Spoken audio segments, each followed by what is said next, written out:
Hi, I'm Doug from Broken Prototypes, and this is the Greywater Bioreactor.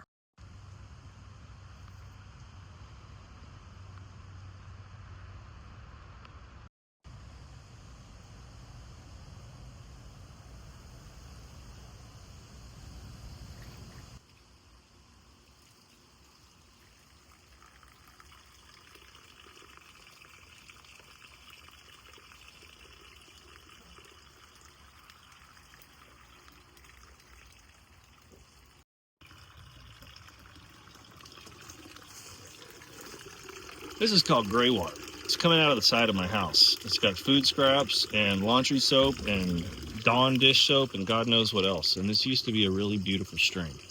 I put a lot of hard work into making this pretty, and then I realized we had this Greywater. And so I came here and installed a sump pump, plugged it in over there, ran this nice little hose all the way to that sewer down there. And the sump pump went out because of all the food scraps. So here I am, round 2, trying to come up with a solution. And I think we're going to use a 5-stage Greywater separator to try to clean up some of these food scraps and then give some bacteria a chance to eat some of the smaller food scraps and clean it up before it gets to my garden, because this is gross.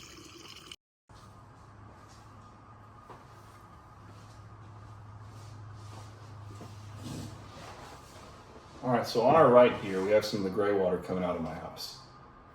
Right here, I have something that I'm going to simulate food scraps with. It's black pepper, red pepper, white rice, and water. And I'm gonna pour it on top of our simulated bucket system. And on top of that, I have some expanded shale with the dish scrubber. And then the next layer are these 3D printed filter media.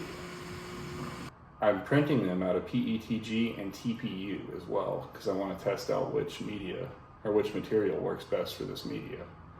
Below that, I have another dish sponge, just kind of serve the example that we have 4 to 5 dish scrubbers in between each of our boxes serving as filters. We have 2 layers of this filter media, and then we also have 2 layers of our expanded shale.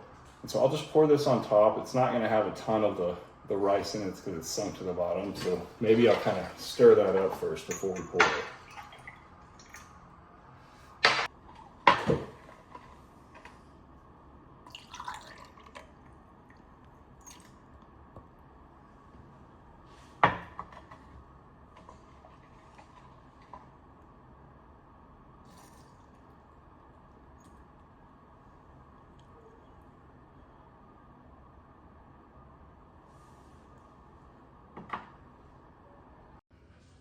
So most of the food scraps are sitting on top.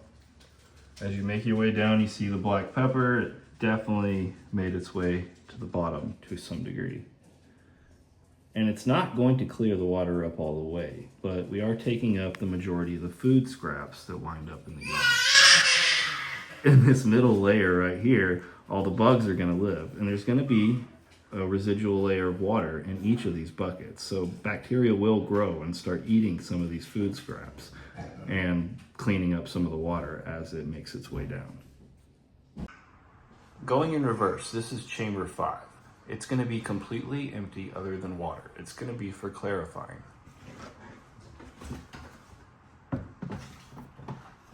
The next bucket goes on top, and the flow is going to be opposite of that. I don't know if you can tell, but the downspout is on the opposite side, so water is going to be forced to flow out this way. And it's going to be that way for every bucket coming up. We're going to add our expanded shale now.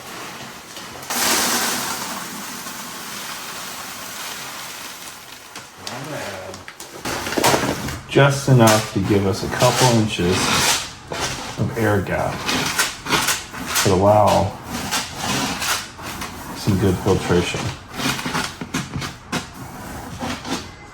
I might actually add more.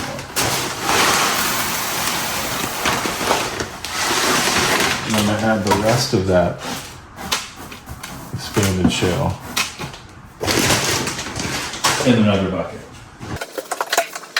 All right, our next bucket is going to be a black bucket, and you'll see where we get our air gap from. And again, the flow see if I can show how I move the bucket, is opposite of this side. So it's going to be forced to flow, drop down, move its way over here, drop down, move its way over here. And we're going to do that zigzag pattern all the way up. And that's the moving bed part of the moving bed bioreactor. And our next tub, well, before we go to our next tub, we actually have to pour our filter media in this one.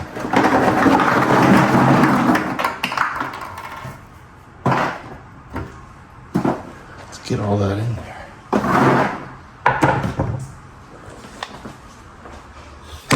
Whoa! So that's what this stuff's going to look like for the most part. Now we've got our other nozzle to set in. So I've got to make sure that filter media is set just right. It looks like it's okay. Maybe pour some away from the corner. Shake it down later. All right. Let's pour the other.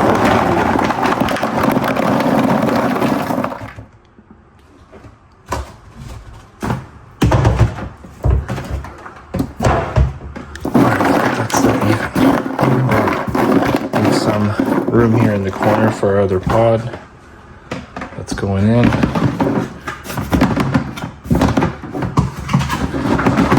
Shake it up, get some of that media distributed. We don't want it like crushing it, but we don't want it empty either. We want to make sure there's as much space for air in there as possible.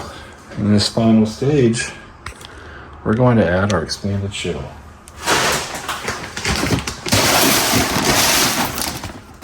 Right on top. And I may get some more to throw in here, but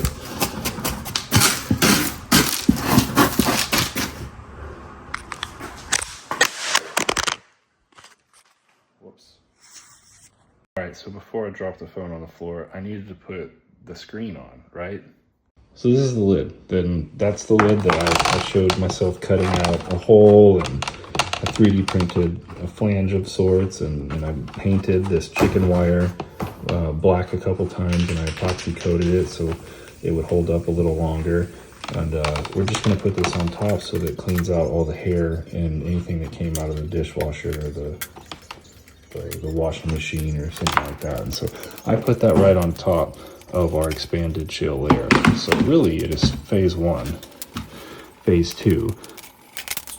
Expanded chill, and that drops down into this bucket where it's got to pass this way through our filter media of bacteria and then fall down into this bucket through our filter media of bacteria, go all the way down, drop down into this first clear bucket that has our expanded chill in it. And so hopefully that again falls down, passes through, falls down, and begins to clarify in here. And so in each of these buckets, there's about a 1/2 inch to an inch of water level that's going to be retained in every single bucket because of the way that these filters are set in there.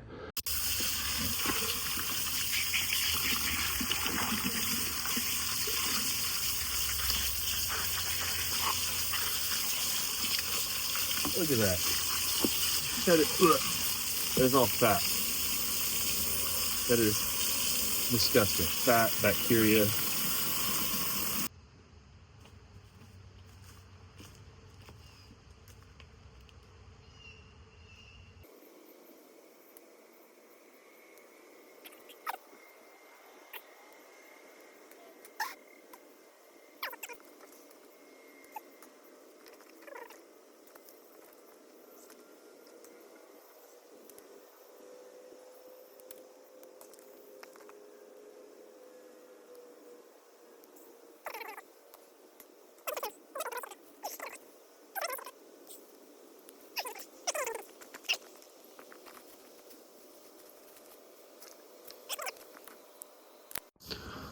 All right, so it's almost midnight, but I'm gonna go ahead and test out the flow rate of this thing to make sure it'll keep up with the dishwasher and the laundry and the sink and everything before we put it outside in the morning. So I've got 3-gallon pitchers and I've got one down here, and I'm just gonna time it. I'm gonna pour 2 gallons in and see how fast it takes to get 2 gallons out. I'm probably only gonna get 1 gallon out because some of that water is gonna stay in the buckets. So I'll just start.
There's not a lot of light, but I'll try to see if we can.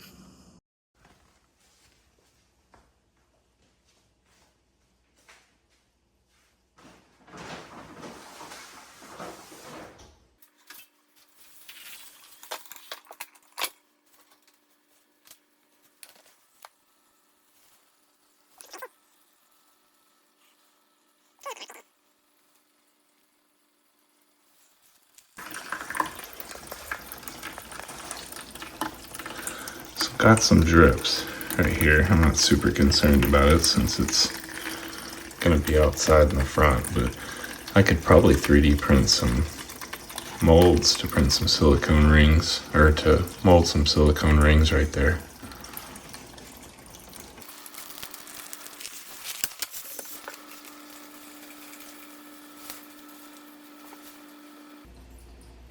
All right, it's slowing down. So I just now got a gallon out of it. The water level is starting to go down our first clear tote. And I've got a little bit to go in the last clear tote. And I've got about a gallon out. So this thing holds at least 2 gallons of residual water as a whole.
All right, so I have the lid off. We caught some food scraps and we just unloaded from the dishwasher and it was really going. I got nervous that it wasn't going to be able to take all the flow for a minute there, but it's still going well. can see how cloudy the water is. Some of the floaties in there, some of the food from the top of the screen here. But I'm gonna let this roll like this for a couple weeks. And the last step here for this side of the wall is to put a nice little fake rock facade, so that it covers up this box and doesn't make it look like such an eyesore. And so I'm gonna do that after about a week of letting this thing run, to make sure that it's going to function as expected, and it's easy to clean out the food scraps from this top bucket. And I'll take it apart and look at it and see if there's any fat that's accumulated in different areas, but otherwise I'm really happy with this thing. So this is going to wrap up this video, and then the next video will be an update on how did this stream turn out. Was I able to clean this mess up? Stay tuned.